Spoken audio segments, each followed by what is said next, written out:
Hello and welcome to my channel where we live, love, learn and laugh. Karibuni sana. Okay, so what is denial? What is living in denial? Okay, denial, a little bit of a definition, is basically declaring something to be untrue even when you know it is. You know, whether it's something you said, something you did, you take the position of declaring it to be false. You just say no, deny, deny, deny. It never happened. It wasn't me, and yeah, and so on and so forth. Okay, how can living in denial affect one's character or integrity? Living in denial can affect your character or integrity in the sense where it can turn you into a pathological liar, where you now reach a point where you start mistaking truth and fiction, like you deny so much about situations that are true to a point where now it has become a part of you that you just cannot speak the truth, even when you're caught red-handed, like for instance, let me give an example of cheating, because nowadays men, infidelity is on the rise on another level, to a point where I'm even seeing there are people opening channels and doing all these loyalty tests. Oh my god, wow, infidelity is just on the rise. But so let's say for instance, you're caught cheating on your partner, and the first thing you do, when your partner probably asks you, who is this person on the phone, why are you always texting this person, why are there messages, or why is this person calling you at a particular time? And the first thing you do is just deny and say, no, that's a friend, even when they are more than that, but you completely deny the act. And some people can even go to an extent of denying that any incident of infidelity happened. You know very well you're having an intimate relationship with somebody else out there, and then when your partner catches you, either through messages or probably, God forbid, finds an empty or opened wrapper, as condom wrapper, right next to your bed, and you deny and say, nope, it was not me. It was my friend. It was my friend who had brought her friend. Oh my gosh. Nobody can stop reggae, I suppose. But yeah, so living in denial can affect how you yourself you relate with others in terms of being truthful. It reaches a point where you lie so much, or you keep denying the truth even when you know it is, probably either because you don't know how you're going to defend yourself, or maybe because maybe at some point, I don't know if you've ever been in a situation where you share with someone something about your life, and sometimes it's even a sensitive part, and even with a professional, and you believe they are going to either just listen to you, give you a shoulder to cry on, or even help you to try and recover, from the pain or the hurt or any emotional distress that you might have gone through. But then you find that instead of doing that, they end up using it against you. If it's a friend, the next thing you know, this friend has gone around and told the next one, the next one. The next thing you know, you've become the talk of town. Maybe people are laughing at you. Or maybe if it's a professional, you went and said one thing. The next thing you know, they went and wrote something else in their report, and now you have this medical report that you don't even understand, that's just making you look like you have totally Looney Tunes. And some of the things you probably shared with that person were meant to be private, but they went and documented it, and now it's a part of your medical record, and sometimes you don't even realize it. You come to realize it years later, maybe when you're applying for a particular job, or you find yourself in a certain situation where your records have to be opened and read to you, and you're just asking yourself, what did not happen here? I thought this was a private conversation, it was an off the records conversation, now it's everybody's business.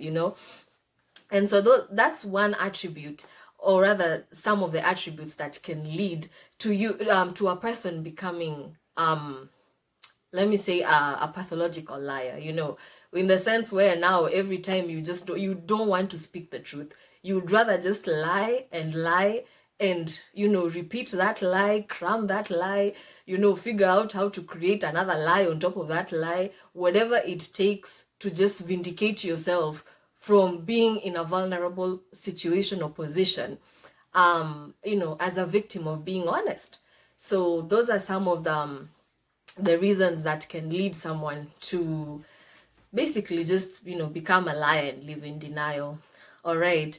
Is denial the same as narcissism? Yes, it is. Okay, it is the same, and at the same time, it's not the same. But, excuse me, a narcissist depends on denial. A narcissist is someone who lives in denial about their own actions towards others.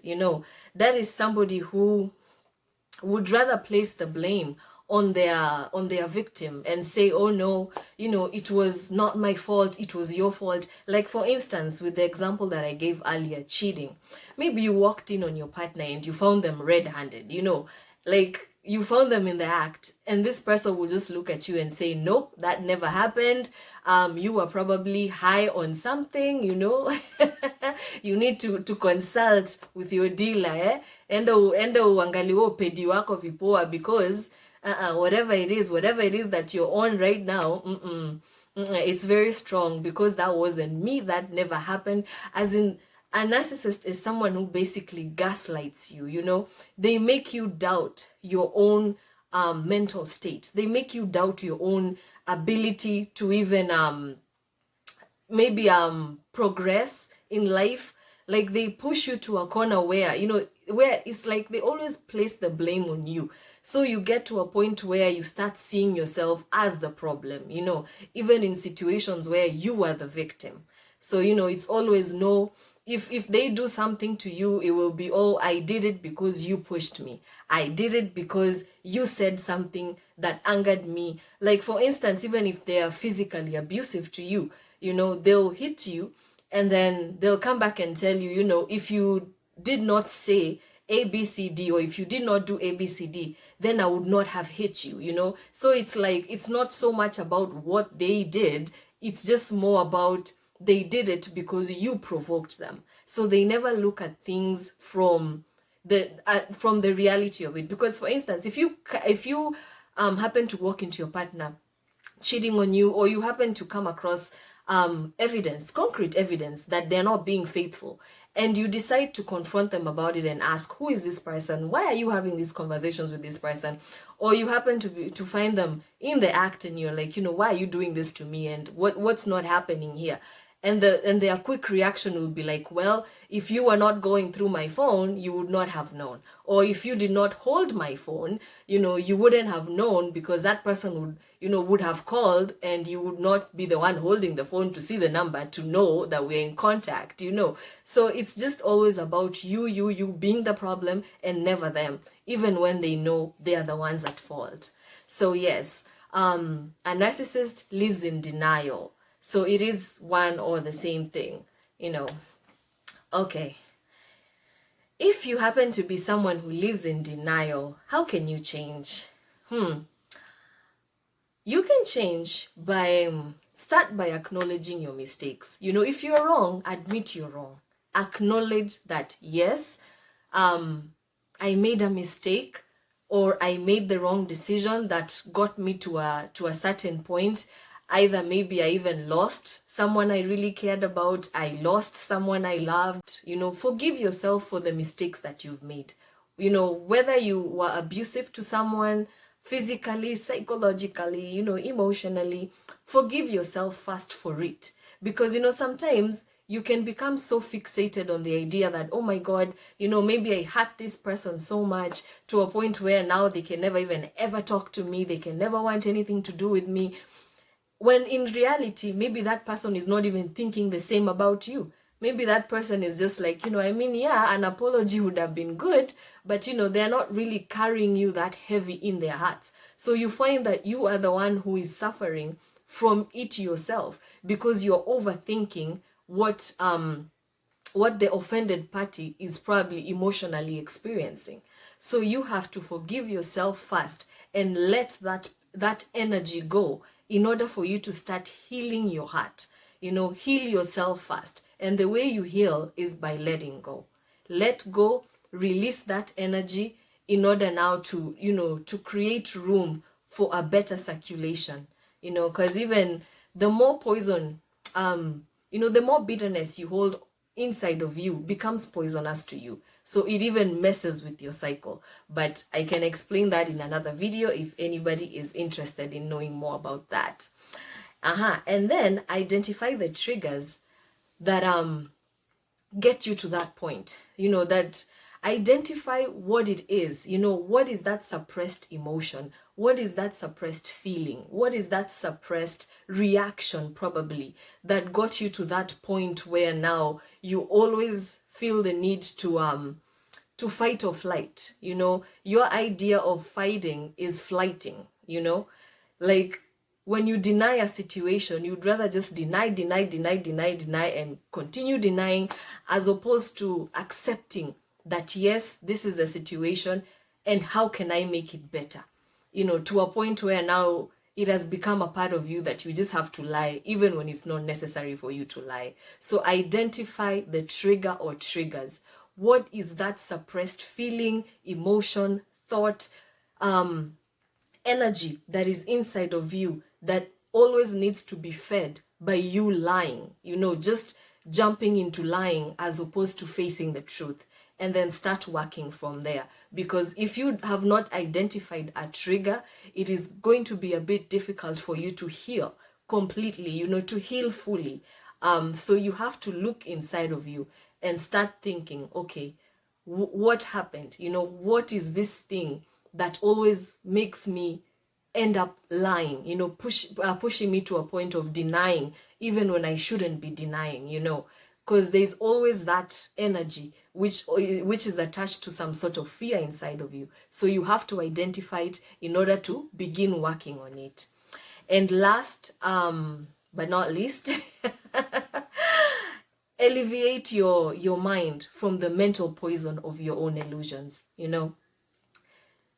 Let go of all those thoughts, because like I said earlier, sometimes you can be so hard on yourself to a point where you come to realize later that you actually were the one who was in more pain about your own actions or mistakes, as opposed to the person whom you had wronged. Because you overthink things and overthink situations and create all these illusions around your mind where you're like, oh my God, this person probably thinks like this about me. They never even want to talk to me. They never want to see me.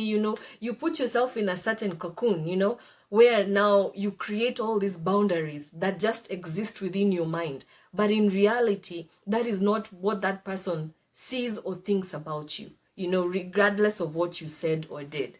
So alleviate yourself from the mental poison of your own illusions, and you do that by letting go, identifying triggers, forgiving yourself, healing your heart, and letting go. And then you heal. But yes, forgive yourself, let go, find your triggers, and then now start working on yourself.